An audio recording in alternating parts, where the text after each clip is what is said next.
So how much does it actually cost to build a website? It is literally the most common and, let's be honest, kind of the scariest question every single founder and small business owner asks when they set out to establish their online presence. You know you need one, right? But the moment you start Googling, you're hit with this barrage of confusing jargon, wildly different quotes, and this lingering fear that you're either about to drastically overpay or dangerously underinvest.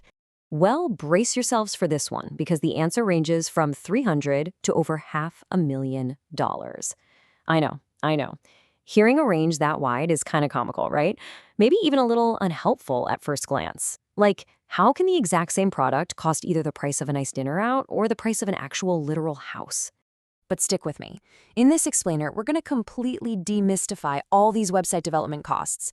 We are going to transition your mindset from viewing a website as this terrifying black box expense and start seeing it as a structured, logical business investment.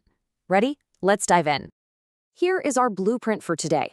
We're looking at the big picture pricing first, then foundation, hosting, and security. Next, design and core development, followed by upkeep and hidden costs. Then we'll figure out who should actually build it, and finally, how you can save some money. All right, part one, the big picture pricing, setting expectations. It is super fascinating to see how clearly the internet breaks down into these distinct tiers. Think about a personal blog or portfolio like a tiny one-room cabin. You can get that going for about $300 to $2,000.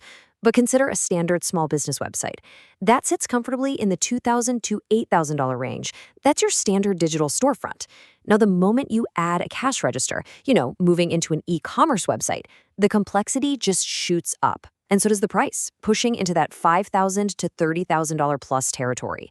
And if you're building a massive custom web app or an enterprise platform, you're basically building a digital skyscraper. That's when you hit $150,000 to over $500,000. So suddenly that $8,000 for a small business site doesn't seem quite as crazy, does it?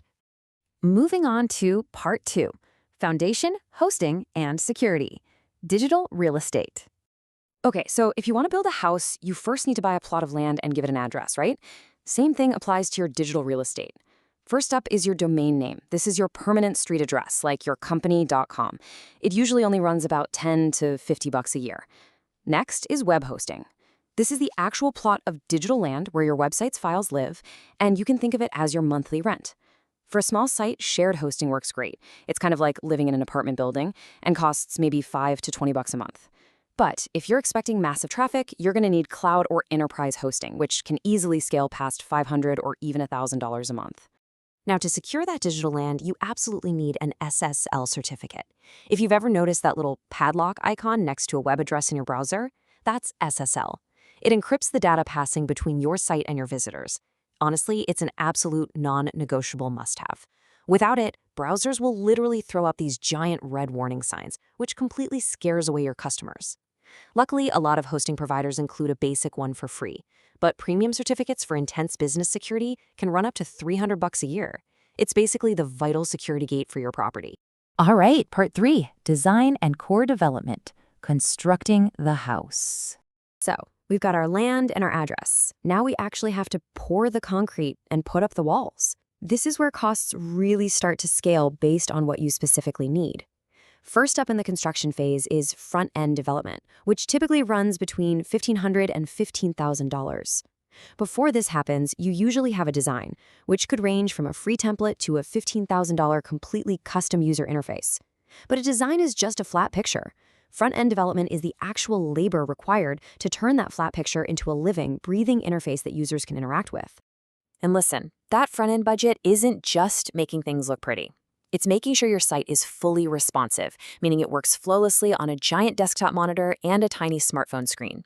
The cost goes up depending on how many unique pages they have to build, any fancy interactive animations that make the site pop, and super importantly, making sure it's accessible so users with disabilities can navigate without a hitch. This is basically the interior design and the beautiful facade of your new digital house. But hey, a house isn't just a facade, right? It needs plumbing, it needs electrical wiring, and a rock-solid foundation. That is your back-end development. And wow, this is the heavy lifter of your budget, ranging anywhere from $2,000 to well over $50,000. Back-end development is the hidden infrastructure powering the whole shebang. User authentication, databases, payment processing, all that complex business logic. A simple brochure site needs almost none of this, But a software as a service platform, that is almost entirely back-end work. So, how do we keep those back-end costs from going through the roof? 2 words: content management system, or CMS. Actually, here is a massive money-saving secret for you. Unless you're building a highly unique web application, you do not need to build your backend completely from scratch. Software like WordPress or Shopify are pre-built foundations.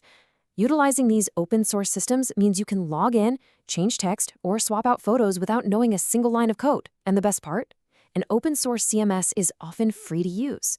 Sure, setting it up and customizing it requires labor, but it is vastly cheaper than the $30,000 plus it would cost to code a custom CMS from zero.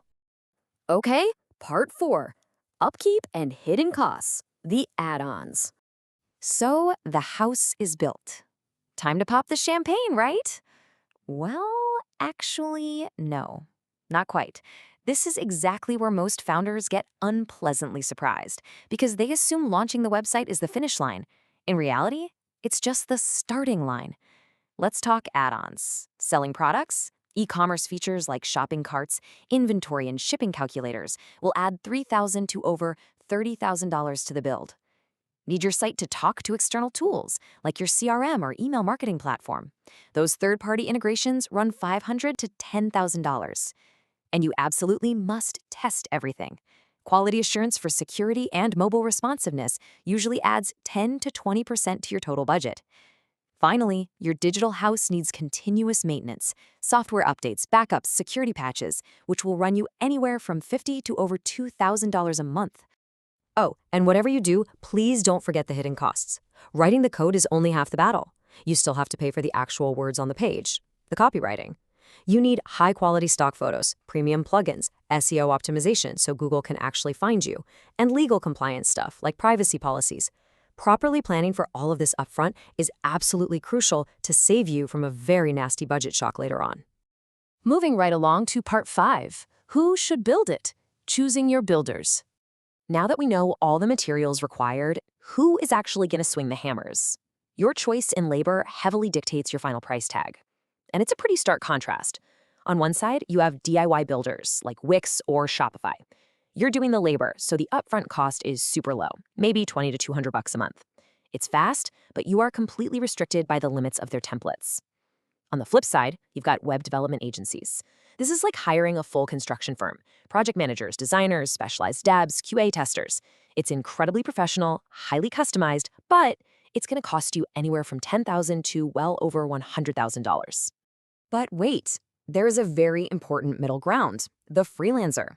Averaging between $1,000 and $20,000, hiring a skilled freelancer offers a fantastic balance between affordability and customization. If you're a startup or a small business that has outgrown a basic DIY template, but you just can't justify the massive overhead of a full agency, a freelancer is usually your absolute sweet spot. And finally, part 6, how to save money, the MVP strategy. We've covered the huge costs, the maintenance, the builders. Let's get to the part you really want to know. How do we save money without sacrificing quality? The secret here isn't cutting corners, it is scope management. Step 1, launch with a minimum viable product or MVP. You do not need to build a 5-bedroom mansion on day 1. Figure out the absolute core essential features you need to go to market and only build those. Step 2, use proven frameworks like those CMS platforms we talked about, instead of custom coding everything from scratch. And step 3, expand functionality over time. If you invest in a scalable architecture from the beginning, you can always add that fancy interactive customer portal next year when your revenue actually justifies it. Grow your website logically alongside your business. So to bring this all back down to earth for a second, despite those crazy $500,000 outliers we talked about at the start, for the vast majority of small businesses out there, a fast, secure, really professional website lands right in this realistic sweet spot, $2,000 to $10,000. And that is a highly achievable target for establishing a serious, credible online presence. Which brings us to our final takeaway. The absolute biggest mistake you can make is viewing your website as a frustrating one-time expense that just drains your bank account. I want you to completely reframe that right now. Think of your website as a long-term investment. Honestly, it's your hardest working employee.